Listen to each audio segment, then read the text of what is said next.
আপনি যদি কাউকে ফকিন্নি বলেন, সবার আগে আমাকে ফকিন্নি আপনার বলতে হবে, কারণ আমার অর্থনৈতিক অবস্থান। আর আপনি কি আমাকে ফকিন্নি বলে সম্বোধন করতে চান? এখন না, কিন্তু প্রশ্নই আসে না। যদি না চান তাহলে ওদেরকে কেন, মানে আমি যদি গত 1 বছরের কথা বলি, সেই 1 বছরে মুক্তিযুদ্ধের লিগেসি, 71-এর আবেগ, এইগুলির ব্যাপারে বিএনপির রাজনীতিতে আমরা অনেকগুলি উপাদান সক্রিয় দেখছিলাম। এই উপাদানগুলি কি বিএনপি তার যে অবস্থানগত জায়গা সেটা কি আবার একটা বদলেছে? মানে প্রসঙ্গটা হচ্ছে যে বিএনপি নেতা ফজলুর রহমানকে যে শোকজ নোটিশ দেওয়া হয়েছে, এটাতে তিনি তার জবাব যা দিয়েছেন, সেই শোকজকে আবার যেভাবে প্রত্যাহার করা হয়েছে, তা থেকে এইটা মনে হয় যে বিএনপি আসলে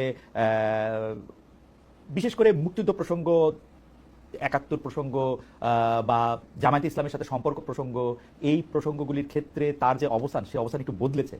আমি এটা এই কারণে বলতে চাই যে জনাব অ্যাডভোকেট ফজলুর রহমান যে কথাগুলি বলার জন্য শোকজ নোটিশের সম্মুখীন হয়েছেন, আপনি কি আমাকে একটা পার্থক্য দেখাতে পারবেন যে 1 বছর আগে তিনি এই কথাগুলি কোনটা বলেন নাই? মুনিয়াপা। জি, আপনাকে ধন্যবাদ। যারা শুনছেন আমার শুভেচ্ছা অভিনন্দন, আমার সহ আলোচককে ধন্যবাদ।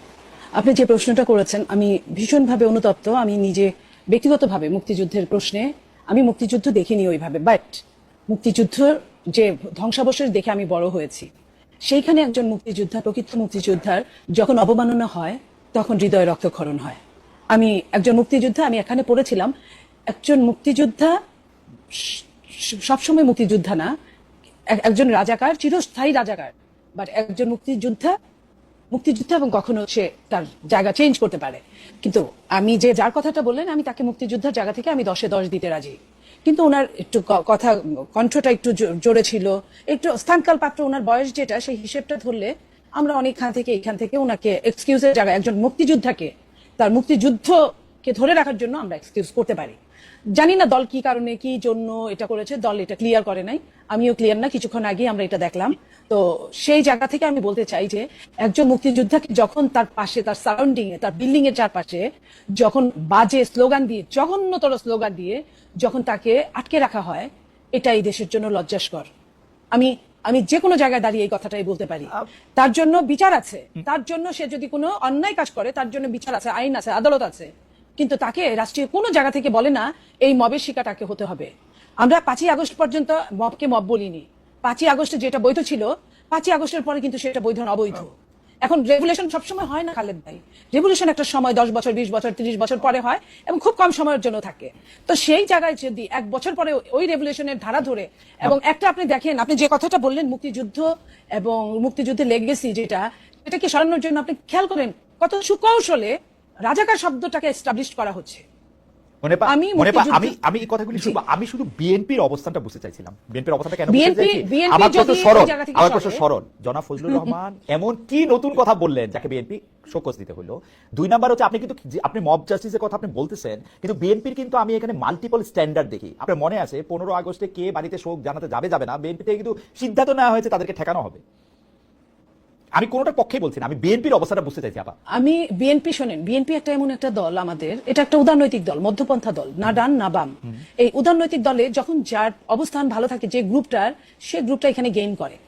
তো আমি কিন্তু ফ্র্যাঙ্কলি আপনার সাথে কথা বলছি, আপনি আমার যদি খুব পেঁচান আমার মনে হয় কিছু বের করতে পারবেন। আমি নিজে থেকেই যা জানি, যেটুকু বুঝি বলছি।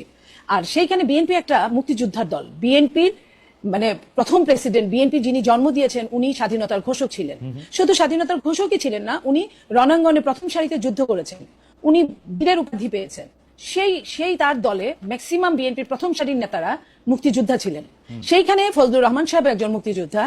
আমি ফজলুর রহমান সাহেবকে কোন ধাঁচে, আমি এখনো ওটা পড়ি নাই, ওটা বলা হয় নাই যে কেন তাকে 3 মাসের জন্য স্থগিত করা হলো, তার জবাব পাওয়ার জন্য কেন করা হলো, এটা এখনো আমরা ক্লিয়ার না। বাট একজন মুক্তিযোদ্ধা হিসেবে আমি লজ্জা পেয়েছি এই কারণে যে একজন মুক্তিযোদ্ধা এবং বয়স্ক মুক্তিযোদ্ধা, ওল্ড সিটিজেন, এই ওল্ড সিটিজেন একজন মানুষকে অন্তত পক্ষে এই জায়গাটায় সম্মান দেওয়াটা আমি হলে দিতে পারলে আমার ভালো লাগতো। আমি এইটুকুই বলতে চাই আপনাকে। এর বাইরে আমি আসলে, খালেদ ভাই, আমার খুব খারাপ লাগছে, আমি এর বাইরে আর কিছু বলতে পারছি না। ওকে, আমি যদি আরেকটা প্রসঙ্গে আপনাকে একটু বলতে চাই যে নতুন যে রাজনৈতিক দল আত্মপ্রকাশ করলো, যারা আসলে জুলাই আন্দোলনের নেতৃত্ব দিয়েছিল, যাদের বেশিরভাগ মিলে যে নতুন রাজনৈতিক দল গঠন করলো, যে এনসিপি, সেই এনসিপির নেতা কর্মীদের উদ্দেশ্যে আপনারা যে ভাষা ব্যবহার করতেছেন, আমি আপনারা বলতে আপনার দলের লোকজন যে ভাষা ক্রমাগতভাবে ব্যবহার করা হচ্ছে, সেইটা কি আপনাদের দলীয় সিদ্ধান্ত, নাকি এটা মানসিক একটা অবস্থা বা অবস্থানের একটা প্রকাশ? মানে আমি আমি বলতে চাই যে মানে এই কথা কিন্তু আমার একদম স্পষ্ট। আপনি যদি কাউকে ফকিন্নি বলেন, সবার আগে আমাকে ফকিন্নি আপনার বলতে হবে, কারণ আমার অর্থনৈতিক অবস্থান। আর আপনি কি আমাকে ফকিন্নি বলে সম্বোধন করতে চান?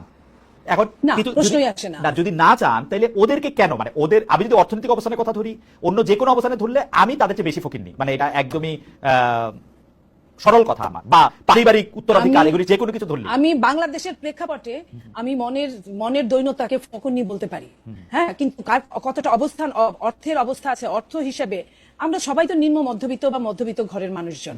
কি আপনি কি আমরা কেউই কিন্তু সোনার চামচ মুখে নিয়ে জন্মগ্রহণ করি নাই। ওই অর্থে বাংলাদেশে 22টা পরিবার ছিল, আর বাইরে কোন পরিবার যে যাকে ফকুনি বলে, যে যাকে গালি দেয়, তার নিজেরকেই গালি দেওয়া হয়।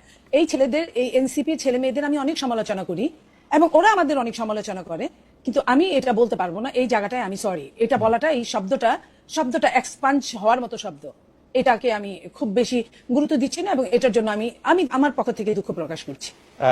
আপনাকে অনেক ধন্যবাদ মনিয়াপা। আমি একটু ডক্টর গালিব আপনার কাছে যেতে চাই। যে ডক্টর গালিব, আপনি জানেন যে এই ব্যাপারটা যদি আমাদেরকে একটু ব্যাখ্যা করতে, যে পাকিস্তানের উপপ্রধানমন্ত্রী ও পররাষ্ট্রমন্ত্রী জনাব ইসাক দার বাংলাদেশ সফর করেছিলেন। সফর করার পরে আমরা সাধারণত দেখি যে পররাষ্ট্রমন্ত্রী লেভেলে যখন সফর করা হয়, তখন কি বিষয়ে আলোচনা হবে বা কি বিষয়ে এটা ঠিক করা হবে, সেটা মোটামুটিভাবে আগেই এগুলি ঠিকঠাক করা থাকে। কিন্তু এবারকার সংবাদ সম্মেলনে, মানে যৌথ সংবাদ সম্মেলন আমি যদি নাও বলি, পরপর বা সাইমালটেনিয়াস সংবাদ সম্মেলনে আমাদের পররাষ্ট্র উপদেষ্টা বলতে হলো যে অবশ্যই দ্বিমত আছে। পাকিস্তানের পররাষ্ট্রমন্ত্রী বলে গেলেন যে এইসব বিষয় আগেই রেজাল্ট করা হয়েছে, 3টি বিষয়ের কথা বলা হয়েছে, টাকা পয়সার হিসাব, গণহত্যার জন্য ক্ষমা চাওয়া, বিহারিদের ফিরিয়ে নেওয়া, বলেন যে এগুলি আগেই রেজাল্ট হয়েছে। উনি বলেন যে না, এগুলি হয় নাই। আমার মনে হয় যে 71 সালের বা মুক্তিযুদ্ধের পাশাপাশি আপনি অনেক ফেসবুকে স্ট্যাটাস দিচ্ছেন, আলোচনা করতেছেন, এই বিষয়টার ক্ষেত্রেও আমরা আসলে রাজনৈতিক দলগুলোর, বিশেষ করে জামায়াতে ইসলামীর অবস্থানটাও আমরা, জামায়াতে ইসলামী পরিষ্কার করবে কিনা যে এই প্রসঙ্গে জামায়াতে ইসলামী আসলে কি মনে করে, যে পাকিস্তানের সাথে এই ইস্যুগুলি কি মীমাংসিত হয়েছে, মীমাংসিত করার কি আদৌ দরকার আছে, নাকি মীমাংসিত হয় না, মানে আমাদের পররাষ্ট্র উপদেষ্টার পজিশনটা ঠিক। আমাকে ইনভাইট করার জন্য মনিয়াপা আছেন। তো আমার বোধ হয় যে এই প্রশ্নটাকে আমি তো আমার পার্সোনাল লেন্স থেকে বলি, আমি তো ধরেন যে জামাতের অফিসিয়াল লেন্স থেকে বলতে পারবো না, আমি তাদের মুখপাত্র না, আমার পার্সোনাল জায়গা থেকে আমি যেভাবে অবজার্ভ করি সেভাবে বলি। এখন 71টা আমাদের ইতিহাসে একটা ক্রিটিক্যাল জায়গা, যে এটা এখন আমাদের জাতির মধ্যে ক্ষত রেখে দিচ্ছে, বিভিন্ন ধরনের ডিভাইডেশন, আন্ডারস্ট্যান্ডিং, পার্থক্য। এটা যেরকম করে বাংলাদেশের সাথে পাকিস্তানের পারস্পরিক সম্পর্কের ক্ষেত্রে এই ক্ষতটা আছে, আবার বাংলাদেশের অভ্যন্তরও স্বাধীনতার পক্ষ বিপক্ষের জায়গা থেকে এই ক্ষতটা আছে। এই ক্ষতটা আমাদেরকে নিরাময়ের দিকে যেতে হবে, এবং সেক্ষেত্রে সকল পক্ষকে দায়িত্বশীল ভূমিকা পালন করতে হবে। এখানে যেরকম করে জামাত ইসলামের দায়িত্ব আছে এটাকে রিকনসিলিয়েশন করার, ঠিক একইভাবে জামাতের বাইরে যারা আছে তাদেরও দায়িত্ব আছে এটাকে রিকনসিলিয়েশন করার। আমি মনিয়াপার আগের সূত্র ধরে যে ফজলুর রহমান সাহেবের যে বক্তব্য উনি বলছেন, দেখেন এখানে মুক্তিযুদ্ধের 3টা পার্সপেক্টিভ আমি যেভাবে দেখি, ওয়াইড স্পেকট্রামটা। একটা পার্সপেক্টিভ হলো আওয়ামী লীগ যেভাবে ব্যবহার করছে, তারা মুক্তিযুদ্ধ দলীয়ভাবে মনোপলি করছে এবং মুক্তিযুদ্ধের চেতনাকে সামনে রেখে একটা ফ্যাসিবাদ তারা করছে। দেখেন আপনি শেখ মুজিবুর রহমান, উনি হচ্ছে আমাদের মুক্তিযুদ্ধের নেতা ছিলেন ইন সাম পার্সপেক্টিভ, যদি উনি যুদ্ধ করেন না, যুদ্ধের সময় ছিলেন না, কিন্তু 72 উনি যখন আসছেন সবাই ওনাকে নেতা মাইনা এই দেশের আপনার প্রাইম মিনিস্টার করছে, প্রেসিডেন্ট করছে। তো সেই শেখ মুজিবকে ওনারা ফ্যাসিবাদের আইকন বানায় ফেলছেন। শেখ মুজিবুর রহমানের ছবিকে সামনে রেখা, মূর্তিকে সামনে রেখা, ভাস্কর্যকে সামনে রেখা ওনারা মুক্তিযুদ্ধে একটা ফ্যাসিবাদী প্রজেক্টে দাঁড় করেছে। তো আপনি তো এই ফ্যাসিবাদকে সমালোচনা না করে শুধু মুক্তিযুদ্ধকে গ্লোরিফাই করতে পারবেন না, তাহলে তো ফ্যাসিবাদ আবার আসবে। তো এটা হচ্ছে একটা পার্সপেক্টিভ। আমি বলতে পারি ডক্টর গালিব, এটা পরিষ্কার করার জন্য আর কি, এটা মানে আপনি তো শিক্ষক মানুষ, এটা পরিষ্কার করার জন্য প্রথম কথা হচ্ছে, আমার কিন্তু ধারণা ছিল 71 বাংলাদেশের একটা ক্রিটিক্যাল বিষয়, এই কথাটা নিয়ে আমার আপত্তি আছে। আপনি দ্বিতীয় কথা বলছেন যে এটা বাংলাদেশের জাতিকে ডিভাইড করছে, আমার কিন্তু ধারণা ছিল 71 বাংলাদেশকে একতাবদ্ধ করছে, আমরা সবাই একটা বাংলাদেশে একটা স্বাধীন দেশ পাইছি।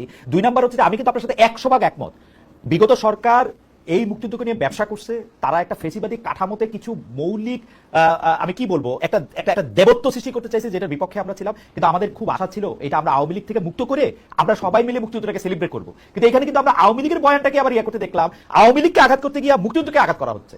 আপনি যদি একটু পরিষ্কার করেন যে মানে আমরা তো মুক্তিযুদ্ধের জায়গায় তো আমরা একতাবদ্ধ থাকবো, আওয়ামী লীগের ব্যবসা করছে, আওয়ামী লীগের বাদ দিব, আমরা ব্যবসা করবো না, আমরা এটা ধারণ করবো, এটা ছিল আমার বোঝা। কিন্তু এখন তো আমি দেখতেছি যে না, মানে আওয়ামী লীগের যেটা আমি বিশ্বাস করতাম না, যে ওরা না থাকলে মুক্তিযুদ্ধ থাকবে না, এই ব্যাপারটার দিকে নেওয়া যাইতেছে আর কি সবকিছু।